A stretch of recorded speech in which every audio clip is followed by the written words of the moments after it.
I think every few years there's a handful of huge games that are announced or rumored that everyone is talking about and getting excited for. In recent memory, the hype for Red Dead Redemption 2 was massive, which led to that game selling over 20 million copies in just the first few months of its release. And even The Last of Us Part 2, a PlayStation 4 or maybe PlayStation 5 exclusive, announced a little too early, is something many are dying in anticipation for. Looking to the future, even with what happened to Bethesda's recent game Fallout 76, and all the controversy and criticism still surrounding that developer, I still believe The Elder Scrolls 6 will garner crazy levels of interest. But in terms of hype, anticipation, and just excitement, I do think Cyberpunk 2077 currently holds the top spot, and there are various reasons for why that is. To name a few, the 48 minutes of gameplay revealed in the first actual trailer of Cyberpunk 2077 looks spectacular. CD Projekt Red's most recent big AAA open-world game, The Witcher 3 Wild Hunt, is arguably the best game of this generation, and lastly, CD Projekt Red's consistent pro-consumer actions and comments is refreshing in a gaming industry full of vultures. Anyway, just to showcase how excited people are for this game, look no further than the official Cyberpunk 2077 Twitter account's announcement that the game will be shown at E3 2019. The amount of interactions just for that post has been insane, and the speculation certainly is wild right now. With Sony confirmed to be not having a press conference this year, and being that Cyberpunk 2077's first real trailer was shown last year on Microsoft's stage, I think it's safe to assume that whatever is planned for Cyberpunk 2077, it will be again presented on Microsoft's stage. Now, there have been some reports floating around that at E3 2019, Microsoft will be revealing their next generation Xbox consoles, and I can only wonder if maybe CD Projekt Red showcases some gameplay footage of Cyberpunk 2077 running on one of these mysterious next-gen consoles, and potentially an announcement that Cyberpunk 2077 will indeed be a cross-generation title. Obviously, it's too early to say for certain, as who knows how much Microsoft is planning to even reveal their next-generation Xbox consoles at E3 2019, considering the consoles likely won't be coming until sometime in 2020 at the earliest. Now, the much more plausible scenario that could happen is that new Cyberpunk 2077 gameplay footage is revealed, along with finally a release date that I suspect will be in the early part of 2020. Again, this is all just speculation for now, but the good news at the very least is that an E3 2019 reveal is confirmed, and for those unaware, the event takes place from June 11th to the 13th, and typically the conferences take place a few days before the actual event, so I imagine the Xbox conference will happen on June 9th this year, but that's just an educated guess for now. The Xbox head Phil Spencer has been teasing a big E3 for Microsoft, so I can only wonder if Cyberpunk 2077 is a big part of that plan. But for those actually planning to attend E3 2019, it sounds likely the Atlantis bar will return at this year's event, so this may be a place to check out if you want a beer or maybe the chance to run into the legend that is Mike Pondsmith. But outside of the big E3 2019 event, I'm not too sure if we're going to see any more reveals from now to then. In my last video, I speculated maybe we could see something at PAX East, considering CD Projekt Red has showed up at that event in the past to showcase new footage of The Witcher 3 at the time. Will it happen this year? I'm starting to have doubts, because I really do believe E3 is when our next big reveal is coming, but never say never, especially with CD Projekt Red. Now, recently Kotaku highlighted the financial troubles facing CD Projekt's digital store GOG, which unfortunately led to apparently at least a dozen staff being laid off. Within Kotaku's article, Jason Schreier received a statement from GOG, which pretty much confirmed the firings and attempted to clarify what was happening, although one employee who was laid off told Jason Schreier that this was a move made by a company in dire straits. That person estimated that the layoffs had hit 10% of GOG staff. That former employee would further add, "We were told it's a financial decision. GOG's revenue couldn't keep up with growth. The fact that we're dangerously close to being in the red has come up in the past few months, and the market's move towards higher developer revenue shares has, or will, affect the bottom line as well," which, just an FYI, I think it's obvious the Epic Game Store, which launched just a few months ago, is having an impact. But to the rest of this statement from this now former employee, I mean, it's just an odd situation, like things got really desperate really fast. I know that February was a really bad month, but January on the other hand was excellent. We were in the middle of a general restructuring, moving some teams around, not unprecedented, but layoffs that big have never happened before. Furthermore, it was also stated within this article that CD Projekt Red's latest game, Gwent, has been a financial disappointment, according to two people who work for the studio, and Jason Schreier would then float the question of how much pressure is on the Cyberpunk 2077 team to get the game game out as soon as possible. To that, what I can say is I think it's clear that there is indeed pressure, maybe even expectations that Cyberpunk 2077 will or needs to be a hit, and I think it's in the best interest of the entire company that Cyberpunk 2077 is as polished and complete as possible come release day. The motto for this game has been it's coming when it's ready, and I truly believe CDPR means that. So do these financial issues impact Cyberpunk 2077's development? Personally, I don't think so too much. Maybe the executives are sweating a little bit right now, but I think it just means CDPR will try to ensure the game is top tier quality for when it's released.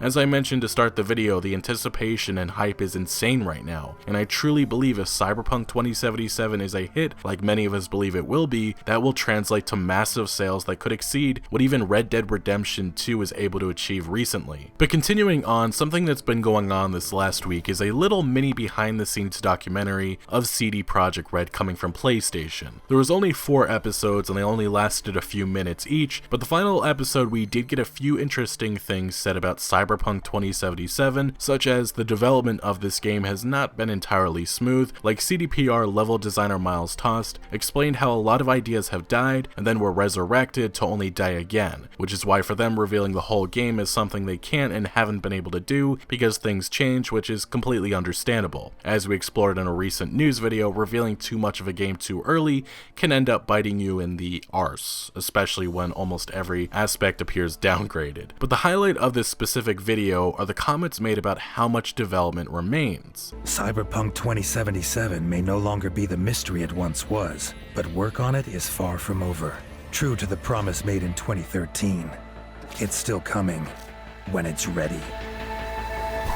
Now, if you're unaware, the voice actor of The Witcher's Geralt is the narrator of this mini documentary. That's why his voice sounds so familiar, but in my opinion, this little clip doesn't change my belief that this is an early 2020 game. I understand there have been various hints and questionable leaks that indicated a 2019 release was possible, and it still is, but I think if our next reveal is indeed at E3 2019, I believe a 2020 release date will be announced. CD Projekt Red producer Richard Borzymowski said last year, I believe at Gamescom, that Cyberpunk 2077 was playable start to finish, and I think a lot of people didn't realize that there's still a ton of work needed to be done, such as implementing tons of side content and polishing every aspect of this experience, and that takes time. So yeah, a 2019 release date is looking a little bit more doubtful, but I don't believe we'll be waiting much longer for this game. There's a good chance 1 year from today's date, we're all playing Cyberpunk 2077. Now moving on to some actual new game information, as usual, the Cyberpunk 2077 team has been answering questions regarding the game on both Twitter and their official forums, and right now I want to point out some of these responses. We'll start with Twitter, in which this one user asked if we would have some female sidekicks in Night City accompanying us, and the official Cyberpunk 2077 Twitter account would respond saying, Jackie is one of the companions that will just tag along during some missions, and he is just one of the few. To answer your question, there won't be a female version of Jackie, but for sure there will be female companions that will show up during your playthrough. Maybe that was something that was obvious, but of course there will be a variety of characters that accompany us for whatever mission that we're taking on. It's just that in the 48-minute video, Jackie was with V for that specific situation. I'm sure we'll meet and interact with all kinds of unique personalities within missions. One example that was given of a female companion is T-Bug, a character briefly shown in the E3 2018 trailer and the gameplay demo. But next, a user would ask if there would be a futuristic battle royale, because you know that seems to be the hot trend these days, and the official Cyberpunk 2077 Twitter account would respond with a gif of a sloth that says, how about no? Not much else needs to be said about that response, because even if multiplayer is added one day, it would be nice not to see CDPR chasing trends like many other developers have been. Additionally, we did have somebody else once again ask the question of if there will be microtransactions, and CDPR once again delivered with a clever response. Another user asked the same question. Let me just say, I don't know how many responses are needed, but CDPR has said multiple times,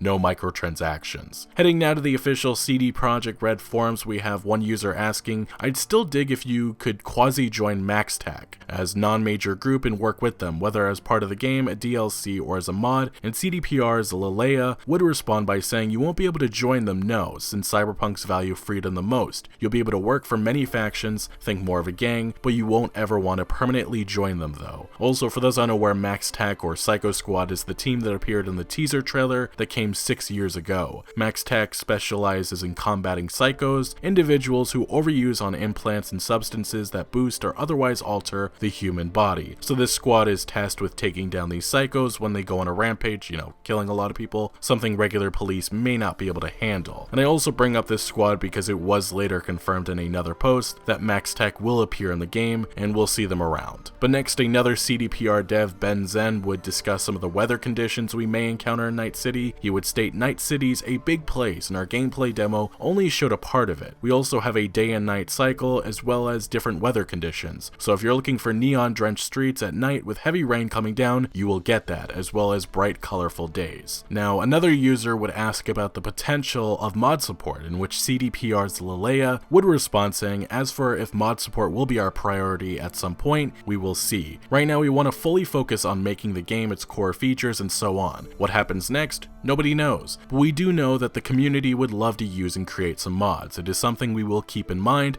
for later though. To the last question on the forum, someone would ask about the difference between the male and female voice actors and whether reactions or dialogue would be different in some situations, in which again CDPR's Lileia would state, at this point from what I know the lines might be slightly different, but when it comes to how many of them, what exactly will be different, it's a bit too early to say. Oh, and I almost forgot to mention this, but let's quickly go over to Reddit because there are a couple of question and answers I wanted to mention because I found them a little bit interesting. Once again, the same CD Projekt Red employee Lileia answered a question about V's current apartment that was mentioned in the gameplay demo, and her response was, players will be able to own and inhabit several locations, but this is as much as I can tell you at this point in time. And then she would go on to answer another question regarding how our choices will impact Night City in the game's story, and her response was, your choices throughout the game, big and small, do matter, so expect to see them reflected in the game ending, and there will be numerous endings which will depend on your said choices. But to our last few pieces of news, first, this is actually pretty big. According to a LinkedIn page, the Witcher 3 game director, who I cannot pronounce his name, has become Cyberpunk 2077's design director. This is pretty big news considering just recently the now former Cyberpunk 2077 creative director Sebastian Stepien left for a job at Blizzard. My original belief was that work was wrapping up and this wasn't anything to be concerned by, and still I don't think this means anything is going wrong, but if anything it should be good news knowing that the Witcher 3 game director is steering the ship now. Additionally, it also looks like he received a promotion to Vice President of Game Development, so overall I think this is all good news for Cyberpunk 2077 and probably future games coming from CD Projekt Red. Some of the other news that has come recently is this Valentine's Day image, which is nothing more than just CDPR showing their love for the community, and additionally this post on their Twitter account being their 2077th post, which is a touching letter to the Cyberpunk 2077 fanbase from the CDPR community team which manages the social media accounts for Cyberpunk 2077. Anyway, things are certainly heating up and I really do wonder if we'll see any sort of reveal before E3 2019. But as usual, this is the latest on Cyberpunk 2077, mixed in with some of my opinions and speculation, but let me know your thoughts down in the comment section below. But thank you for watching, make sure to leave a like if you did enjoy this video or found any informative value, and make sure to follow my other social media accounts for updates on new videos. Links are always in the description below. I'm most active on Twitter giving opinions on news that I don't always get into video form, so make sure to follow me over there. Also check out my Discord for all sorts of discussion on games, and again, thank you for joining, consider subscribing for more videos like this,